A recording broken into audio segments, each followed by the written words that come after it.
الصلاة والسلام عليك يا رسول الله، الصلاة والسلام عليك يا حبيب الله۔ حمد و ثناء کے بعد میرے نہایت واجب احترام بزرگوں، دوستوں، عزیز بچوں، اللہ جل جلالہ وعم نوالہ وعظم شانہ کی مقدس کلام سے میں نے ایک آیت پاک تلاوت کرنے کی سعادت حاصل کی ہے، جس کے اندر اللہ تعالیٰ نے اپنے کرم اور فضل سے سرکار کی بارگاہ میں حاضری کے بارے میں ارشاد فرمایا۔ اللہ تعالیٰ نے ارشاد فرمایا، بسم اللہ الرحمن الرحیم، وَلَوْ أَنَّهُمْ إِذ ظَّلَمُوا أَنفُسَهُمْ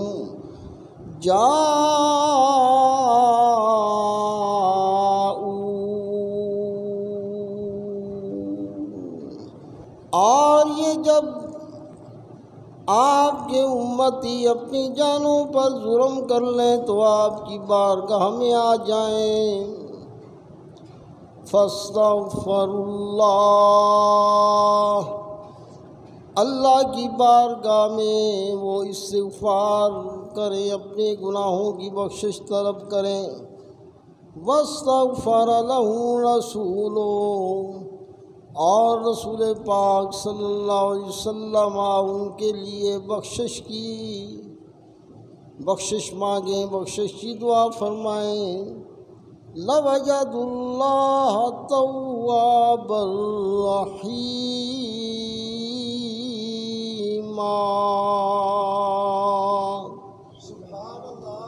تو ضرور وہ اللہ تعالیٰ کو توبہ قبول کرنے والا، رحم فرمانے والا پائیں گے۔ تو اس آیت پاک میں اللہ تعالیٰ نے یہ واضح فرما دیا، بارگاہ مصطفیٰ علیہ تحیت و ثناء میں حاضری دینا جو ہے یہ گناہوں کی بخشش کا موجب ہے۔ اعلیٰ حضرت عظیم البرکت امام احمد رضا خان بریلوی رحمۃ اللہ علیہ فرماتے ہیں، حاجیو آؤ کعبہ تو دیکھ چکے، حاجیو آؤ کعبہ تو دیکھ چکے، اب کعبے کا کعبہ دیکھو۔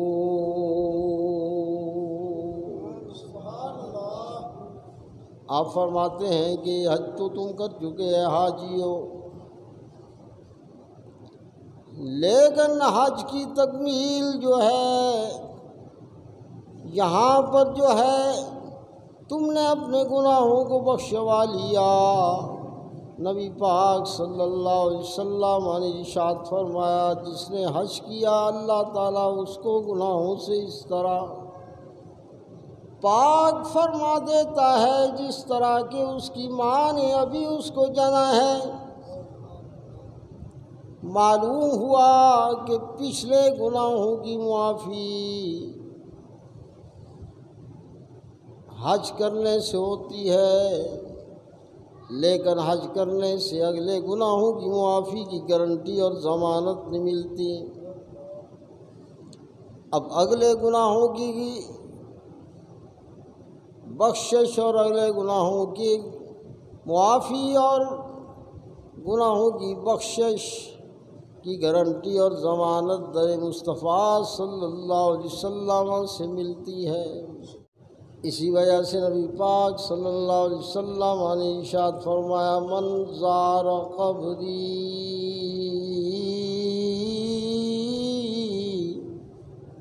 وجبت لہ شفاعتی،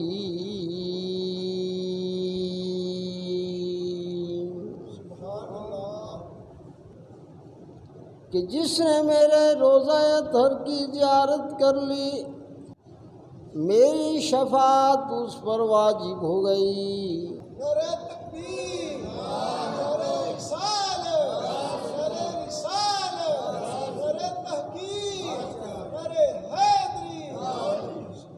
شفاعت مصطفیٰ علیہ تحیت و ثنا ہی اگلے گناہوں کی معافی کی گارنٹی اور ضمانت ہے۔ معلوم ہوا کہ پچھلے گناہ حج کرنے سے مٹتے ہیں، معاف ہوتے ہیں، اور اگلے گناہوں کی معافی کی ضمانت جو ہے وہ در مصطفیٰ سے ملتی ہے صلی اللہ علیہ وسلم۔ تو نبی پاک صلی اللہ علیہ وسلم تو کعبے کے کعبے ہیں، یعنی کعبہ کو کعبہ بنانے والے مصطفیٰ صلی اللہ علیہ وسلم کی ذات پاک ہے۔ اور سرکار کے در کی زیارت علامہ جامی علیہ الرحمہ سے پوچھو۔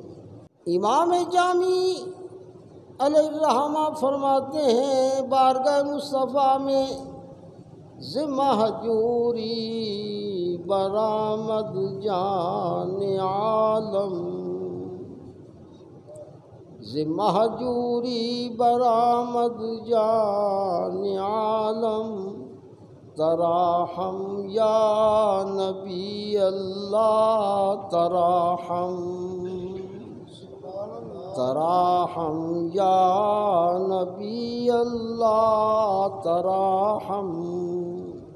فرماتے ہیں یا رسول اللہ صلی اللہ علیہ وسلم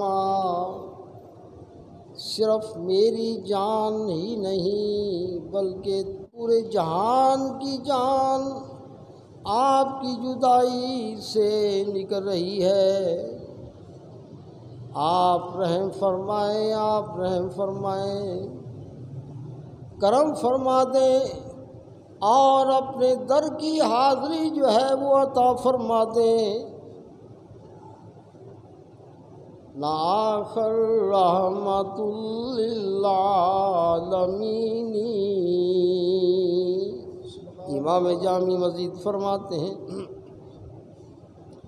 آخر رحمت للعالمین چراغ محرومہ فارغ نشینی۔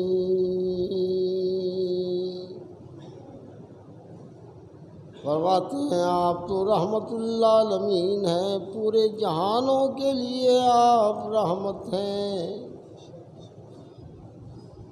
تو پھر ہمارے جیسے لوگوں آپ کی رحمت سے کیسے محروم ہو سکتے ہیں؟ آپ اپنی رحمت سے اپنے در پر حاضری کی عطا فرمائیں، توفیق عطا فرمائیں۔ اور کبھی جناب امام جامی علیہ الرحمہ فرماتے ہیں نسیمہ جان بے بدحا گزر کن، نسیمہ جان بے بدحا گزر کن، ز احوالم محمد را خبر کن، ز احوالم محمد را خبر کن۔ کہ اے باد نسیم میں تو نہیں جانے کے قابل گناہگار ہوں، خطا کار ہوں، لیکن میرا پیغام سرکار کی بارگاہ میں پہنچا دیں کہ جب تیرا گزر ہو سرکار کے روضہ اطہر سے تو میرے حالات جو ہیں سرکار کی بارگاہ میں عرض کر دینا۔ تو یہ عاشقان مصطفیٰ علیہ تحیت و ثنا بارگاہ مصطفیٰ علیہ تحیت و ثنا کی زیارت کے لیے تڑپتے ہیں۔ حضرت ابو ایوب انصاری رضی اللہ تعالیٰ عنہ جن کے گھر میں نبی پاک صلی اللہ علیہ وسلم نے جلوہ گری فرمائی، ہجرت کے بعد سب سے پہلے آپ نے جلوہ گری ان کے مکان میں فرمائی۔ سرکار کے وصال کے بعد ایسا وقت آیا، بارشیں بہت زیادہ ہوئیں، اور سرکار کا کمرہ مبارک حجرہ مبارک جو ہے اس کی دیوار چھوٹی چھوٹی رہ گئی، اور یہ زمانہ مروان بن حکم بن عاص کی گورنری کا تھا۔ حضرت ابو ایوب انصاری رضی اللہ تعالیٰ عنہ سرکار کے روضہ اطہر پر حاضر ہوئے۔ قبر اطہر پر آپ نے جو ہے اپنا سر مبارک ٹکا دیا اور بوسے لینے لگے۔ مروان بن حکم یہ وہ شخص تھا جو امام حسن رضی اللہ تعالیٰ عنہ کو گالیوں کے خط جو ہے لکھ کر بھیجا کرتا تھا، ایسا بدبخت آدمی تھا۔ اور امام حسن رضی اللہ تعالیٰ عنہ اس کی گالیوں کے جواب میں جو خط لکھتے، صرف اتنا اسی خط پر آپ نیچے فقرہ لکھ دیتے کہ مروان تیری گالیوں کے جواب دے کر میں تیری برائیوں میں کمی نہیں کرنا چاہتا۔ یہ امام حسن رضی اللہ تعالیٰ عنہ، یہ ایسا گورنر تھا مروان بن حکم کہ جس وقت جو ہے یزید کی بیعت کے لیے امام حسین رضی اللہ تعالیٰ عنہ کو بلایا گیا تو امام حسین رضی اللہ تعالیٰ عنہ کے شہید کرنے کا فوری مشورہ جو ہے وہ یہی مروان دینے والا تھا کہ اس وقت گورنر جو تھے وہ حضرت نعمان بن بشیر تھے۔ حضرت نعمان بن بشیر کو کہنے لگے کہ آپ جو ہے ان کو فوری طور پر شہید کر دیں، اگر یہ بیعت نہیں کرتے۔ تو یہ مروان بن حکم گورنر مدینہ تھا۔ حضرت ابو ایوب انصاری رضی اللہ تعالیٰ عنہ سرکار کے روضہ اطہر کے بوسے لے رہے تھے، اپنا ماتھا سرکار کی قبر پر رکھا ہوا۔ تو مروان نے دیکھا کہ ایک شخص جو ہے سرکار کی قبر کو چوم رہا ہے۔ وہ پشت کی طرف سے آیا اور اس نے جو ہے کہنے لگا کہ اے شخص، تم جانتے ہو کہ تم کیا کام کر رہے ہو؟ یعنی اس کے کہنے کا مقصد یہ تھا کہ تم یہ شرک کر رہے ہو، ناجائز کر رہے ہو، جس طرح آج کل جو ہے لوگ کہتے ہیں کہ قبر کو چومنا شرک ہے۔ اب حضرت ابو ایوب انصاری رضی اللہ تعالیٰ عنہ صحابی رسول نے اپنا سر مبارک سرکار کی قبر سے اٹھا کر مروان کی طرف غضب آلود نگاہوں سے دیکھا۔ آپ نے اس کو مخاطب کیا، ہے مروان، جئت رسول اللہ صلی اللہ علیہ وسلم ولم ار الحجر، میں کسی پتھر یا بت کے پاس نہیں آیا، میں تو رسول اللہ صلی اللہ علیہ وسلم کی ذات پاک کے پاس آیا ہوں حاضری دینے کے لیے۔ جس طرح آپ کی زندگی میں آیا کرتا تھا اس طرح آپ کی بارگاہ میں حاضر ہوا ہوں۔ اور یہ قبر کو چومنے کے بارے میں تیرا یہ خیال، خود نبی پاک صلی اللہ علیہ وسلم نے ارشاد فرمایا کہ اس وقت تک دین پر آنسو نہ بہانا جب تک دین اہل لوگوں کے پاس رہ جائے، اور جب دین نااہل لوگوں کے پاس جائے جو غلط جو ہے دین کی تشریح کریں گے، فرمایا اس وقت دین اس قابل ہوگا کہ اس پر آنسو بہائے جائیں۔ معلوم ہوا کہ سرکار کی بارگاہ میں حاضر ہونا، آپ کے روضہ اطہر کو بوسہ دینا اور آپ کے روضہ اطہر پر اپنا ماتھا ٹھکانا، یہ سنت صحابہ کرام ہے۔ جو آج لوگ جو ہے اس کو شرک کہتے ہیں، بدعت کہتے ہیں، وہ ڈائریکٹ نبی پاک صلی اللہ علیہ وسلم کے فیض یافتہ صحابہ کرام پر تان کرتے ہیں۔ دین کی سمجھ جو صحابہ کو ہے وہ کائنات میں کسی اور کو نہیں ہو سکتی۔ اسی طرح حضرت بلال رضی اللہ تعالیٰ عنہ نبی پاک صلی اللہ علیہ وسلم کی جدائی میں برداشت نہ کر سکے، سرکار کے وصال کے بعد دمشق چلے گئے، شام ملک شام چلے گئے۔ جب کافی دیر ہو گئی، ایک رات نبی پاک صلی اللہ علیہ وسلم خواب میں تشریف لائے، فرمایا اے پیارے بلال، ہمیں ملنے کے لیے نہیں آتے؟ حضرت بلال رضی اللہ تعالیٰ جاگے اور سرکار کی بارگاہ میں حاضری کا اشتیاق اس قدر ہوا، آپ نے فوراً جو ہے مدینہ پاک کی طرف سفر شروع کر دیا۔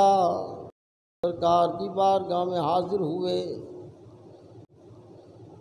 اور حاضر کس طرح ہوئے کہ سرکار کی قبر اطہر پر اپنا سر ٹھکا دیا اور چومنے لگے، بار بار چومتے جاتے۔ معلوم ہوا کہ قبر کو چومنا جو ہے یہ سجدہ نہیں ہے، بلکہ یہ سنت صحابہ کرام ہے۔ اب حضرت بلال رضی اللہ تعالیٰ عنہ اپنے احوال سرکار کی بارگاہ میں عرض کرتے جاتے ہیں، اور صحابہ کرام کا یہ طریقہ تھا۔ حضرت عبداللہ بن عمر رضی اللہ تعالیٰ عنہ آپ جب بھی سفر سے واپس آتے تو گھر نہ جاتے، پہلے سرکار کی بارگاہ میں حاضر ہو کر دعا کرتے، سلام عرض کرتے، السلام علیکہ یا رسول اللہ، اور پھر کہتے یا السلام علیکہ یا ابا بکر صدیق، اور پھر عرض کرتے السلام علیکہ یا باتی، سلام عرض کرتے پھر دعا کرتے۔ تو یہ طریقہ کار صحابہ کرام کا تھا کہ صحابہ کرام سرکار کی بارگاہ کو میں پشت نہیں بلکہ سامنے منہ رکھ کر جو ہے آپ کے مواضع کے سامنے جو ہے دعا کرتے تھے۔ اور آج نجدی حضرات جو ہیں وہ کہتے ہیں کہ کعبہ شریف کی طرف منہ کرو، تم جو ہے وہ دعا کرو، سرکار کی بارگاہ میں جو ہے آپ کے روضہ اطہر کی طرف منہ کر کے دعا نہ کرو۔ نبی پاک صلی اللہ علیہ وآلہ وسلم کے روضہ اطہر پر عباسی خلیفہ حاضر ہوا، اس نے امام مالک رضی اللہ تعالیٰ عنہ کی بارگاہ میں عرض کیا کہ حضور آپ یہ بتائیں مجھے مسئلہ کہ میں دعا کرنا چاہتا ہوں، دعا جو ہے سرکار کے روضہ اطہر کی طرف منہ کر کے کروں یا کعبہ شریف کی طرف منہ کر کے کروں؟ حضرت امام مالک نے اس عباسی خلیفہ کو ارشاد فرمایا، اے خلیفہ یاد رکھ، نبی پاک صلی اللہ علیہ وسلم کے چہرہ مبارک کی طرف دعا کر، کعبہ شریف کو پیٹ کر اور سرکار کی طرف جو ہے منہ کر کے دعا کر، کیونکہ نبی پاک صلی اللہ علیہ وسلم تیرے شفیع ہیں، قیامت کے دن انہوں نے تیری شفاعت کرنی ہے۔ معلوم ہوا کہ صحابہ کرام اور پھر ائمہ مجتہدین سب کا یہ عقیدہ اور نظریہ تھا کہ سرکار کے چہرہ مبارک آپ کے روضہ اطہر کی طرف منہ کر کے دعا کی جائے۔ اب ان تمام احادیث سے جس طرح حضرت عبداللہ بن عمر رضی اللہ تعالیٰ سفر سے واپس آتے، سرکار کی بارگاہ میں حاضر ہوتے، اسی طرح حضرت بلال رضی اللہ تعالیٰ عنہ نے سرکار کے روضہ اطہر کی زیارت کے لیے سفر کیا، سعودی عرب کا ایک بہت بڑا محدث اور امام ہے امام ابن تیمیہ۔ امام ابن تیمیہ اس نے یہ فتویٰ دیا تھا کہ سرکار کے روضہ اطہر کی زیارت کے لیے سفر کرنا گناہ ہے۔ چنانچہ حج کی جو کتابیں حاجیوں کو دیتے ہیں اس میں کہتے ہیں کہ سفر کی نیت جو ہے مسجد نبوی کی نیت کی جائے، سرکار کے روضہ اطہر کی نیت نہ کی جائے۔ لیکن بیچ میں جو بات ہے وہ نہیں لکھتے، اس وجہ سے کہ مسلمان متنفر نہ ہوں۔ ابن تیمیہ کا عقیدہ جو ہے وہ اس کے موجود ہے۔ چنانچہ ایک سائے مجھے کہنے لگے ابن تیمیہ جو ہے شاید اس کی طرف یہ بات غلط منسوب ہو کہ اس نے یہ فتویٰ جو ہے وہ کسی نے غلط منسوب کیا ہو۔ میں نے سعودی عرب سے امام ابن تیمیہ کے ہاتھ کا لکھا ہوا فتویٰ جس کا عکس سعودی عرب نے چھاپا وہ میں نے منگوایا، اور میں نے وہ منگوا کر جو ہے دکھایا کہ یہ دیکھو سعودی عرب کے علماء جنہوں نے یہ کتاب چھاپی ہے اس میں باقاعدہ اس کے اس فتوے کا عکس دیا ہے کہ یہ فتویٰ جو ہے اس کے اپنے قلم سے لکھا ہوا ہے۔